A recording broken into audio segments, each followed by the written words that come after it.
Shalom, damai di hati. Saudaraku yang diberkati Tuhan Yesus, senang kita berjumpa lagi hari ini. Saya percaya ada sukacita yang kita nikmati di hari ini, hari berkat pemberian Tuhan. Karena itu marilah kita isi hari ini dengan belajar firman Tuhan lewat renungan harian keluarga edisi hari Sabtu, tanggal 4 November tahun 2023. Dan sebelum kita membaca firman Tuhan, mari kita berdoa. Ya Tuhan, bersyukurlah kami untuk hari baru, hari berkat pemberian-Mu. Kami boleh dibangunkan dengan tubuh sehat, kuat diberkati, baik secara pribadi maupun kami sebagai satu keluarga Kristen. Tentu kami mau mengawali setiap tugas, aktivitas kami di sepanjang hari ini dengan menyembah kepada-Mu. Karena itu kami senantiasa memohon hikmat yang daripada Tuhan. Ketika kami mempersiapkan diri untuk membaca dan merenungkan firman, biarlah kami senantiasa pula dimampukan untuk menjadi orang-orang yang senantiasa memperkatakan firman, menyampaikan firman dalam kehidupan kami hari lepas hari. Terlebih kami dimampukan untuk melakukan firman itu sendiri. Berfirmanlah ya Tuhan, karena kami sudah siap untuk mendengarkan. Di dalam nama Tuhan Yesus. Amin. Kita sekalian yang diberkati Tuhan, bacaan firman di pagi hari ini terdapat dalam Amos pasal 3, dibaca ayatnya yang ke-8. Singa telah mengaum, siapakah yang tidak takut? Tuhan Allah telah berfirman, siapakah yang tidak bernubuat? Tema perenungan firman di pagi hari ini adalah penyambung lidah Allah.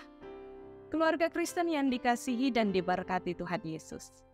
Sebagai juru bicara Tuhan Allah, seorang nabi juga manusia yang hidup pada zaman yang sama dengan mereka yang mendengarkan apa yang dikatakannya. Oleh karena itu, ia atau nabi itu tentu mengalami situasi sosial, ekonomi, dan politik dengan berbagai dinamikanya seperti yang dialami oleh pendengarnya. Nabi Amos tentu saja juga mengalami dengan nyata situasi sosial yang syarat dengan keberdosaan yang dilakukan oleh bangsanya. Seorang nabi ikut merasakan apa yang dirasakan oleh Tuhan Allah, walaupun ia sendiri juga tak pernah merasa menjadi manusia yang paling unggul di antara kaumnya.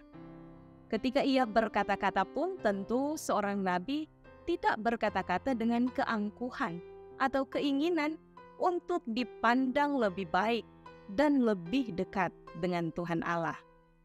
Seorang nabi sadar bahwa ia hanyalah seorang juru bicara yang harus berbicara ketika Tuhan Allah menyatakan firman-Nya. Di satu sisi seorang nabi tentu merasa benci dengan kesalahan-kesalahan yang dilakukan oleh umat. Tapi di sisi yang lain, ia juga tentu merasa kasihan ketika umat harus menanggung hukuman dari Tuhan Allah. Keluarga Kristen yang dikasihi dan diberkati Tuhan Yesus. Menjadi pengikut Yesus Kristus berarti kita dipanggil untuk hidup dalam perjuangan menjalankan perintah-perintahnya, sambil diutus untuk mewartakan kabar sukacita ke seluruh dunia. Tugas kenabian yang diemban oleh murid-murid Yesus Kristus bukan hanya melalui apa yang dikatakan dan disaksikan, namun juga melalui hidup yang dirasapi oleh semangat Yesus Kristus, yaitu semangat salib dan kebangkitan. Maka dengan demikian, panggilan dan perutusan untuk menjalankan tugas kenabian sebagai murid Yesus Kristus adalah perutusan untuk mewartakan salib dan kebangkitan, pengorbanan dan hidup sebagai manusia yang baru di dalam Yesus Kristus. Banyak pengikut, banyak jemaat, banyak orang yang berkata percaya, namun tidak semuanya melakukan sepenuhnya apa yang ia percayai atau imannya. Karena itu kritikan firman Tuhan atau teguran harus didengar, diresapi, dan dilakukan. Kepada bangsa Israel, firman Tuhan Allah mengkritik cara hidup mereka dengan menghancurkan hati mereka, menyinggung perasaan mereka, barulah terlihat siapa yang setia dan siapa yang tidak. Bagi kita orang Kristen, kritik firman dinyatakan untuk membuktikan siapa gandum dan siapa yang hanya menjadi sekam.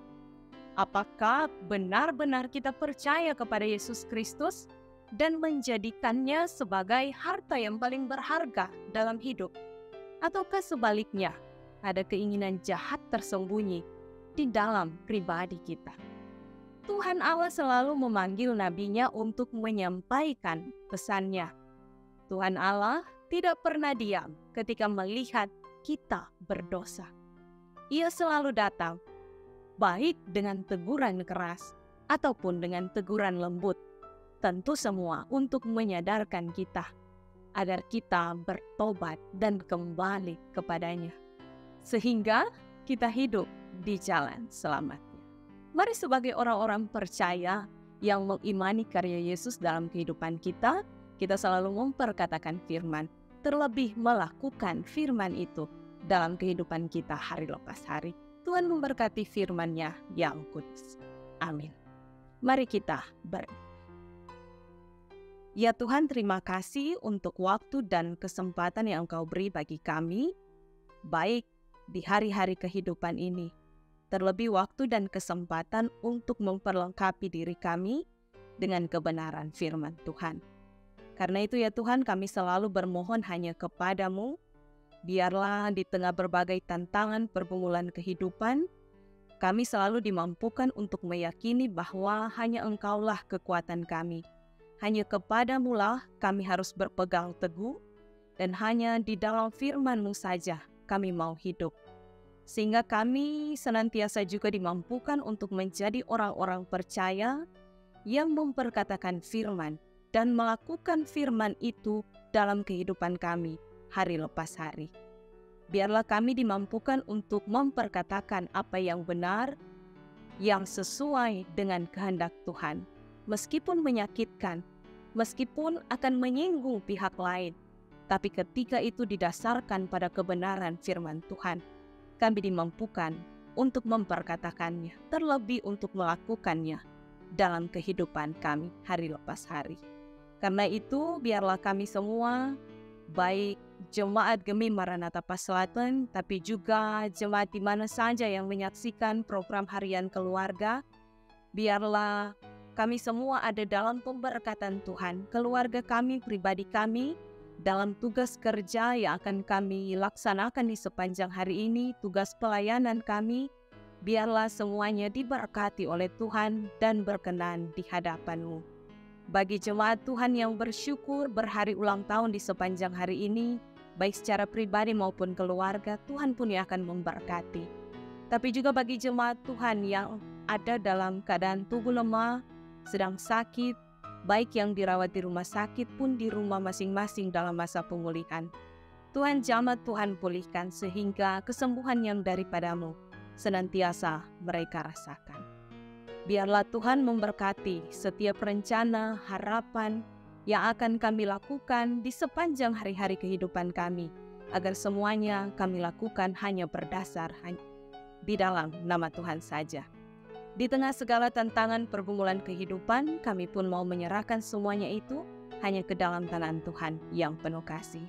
Diberkati pimpinan gereja kami, bangsa dan negara kami, biarlah semua dengan hikmat Tuhan menjalankan tugas dan peran mereka masing-masing. Diberkati Komisi Multimedia Jemaat Gemi Maranatha Paselatan dalam setiap pemberian diri, waktu, dan tenaga. Biarlah semuanya diberkati oleh Tuhan. Ini kami yang berdoa, yang menyerahkan kehidupan kami hanya di dalam nama Tuhan Yesus. Kami bersyukur, kami bermohon, dan kami menyerahkan kehidupan ini. Haleluya. Amin. Demikianlah renungan harian keluarga hari ini. Tentu jangan lupa untuk like, share, dan ikuti terus channel YouTube Jemaat Gemi Maranatha Paselatan.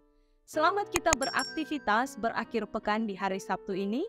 Kiranya Tuhan Yesus memberkati kita sekalian. Shalom, damai di hati.